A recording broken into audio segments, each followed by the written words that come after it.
আসসালামু আলাইকুম রহমতুল্লাহ। আমাদের খান মৎস্য প্রজনন কেন্দ্রে মাছকে ডোজ করা হচ্ছে। এটা আমি একটা ভিডিওতে দেখছিলাম, এক এক লোকে বলতেছে যে মাছের ভিতরে ভাইরাস ভরা হচ্ছে। আসলে এই এই কথাটা ভুল, ধারণাটা ভুল। আসলে ওনার এই সম্পর্কে আইডিয়া নাই, তো এই জন্য বলছে। এটা ফিমেল মেল দুইটাকেই ডোজ করতে হয়। ডোজ দিলেই তারপরে একসাথে রাখলে ডিমটা দেয়। এই ডিম থেকেই রেণু হয়, রেণু থেকেই পোনা হয়, পোনা থেকে বড় মাছটা হয়। তো শিং মাছের ডোজ করা হচ্ছে। তারপরে পাবদা আছে, পাবদা আছে, গুলশা আছে, সব রকমের মাছই আছে। যদি কারো প্রয়োজন হয় তাহলে অবশ্যই আমাদের সাথে যোগাযোগ করতে পারেন। আমাদের এখানে সর্বোচ্চ ভালো মানের মাছটাই পাবেন।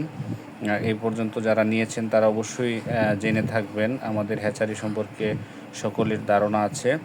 আমাদের হ্যাচারি হচ্ছে বালিয়া, ফুলপুর, ময়মনসিংহ। ইনশাল্লাহ যদি কারো প্রয়োজন হয় অবশ্যই আমাদের সাথে যোগাযোগ করবেন।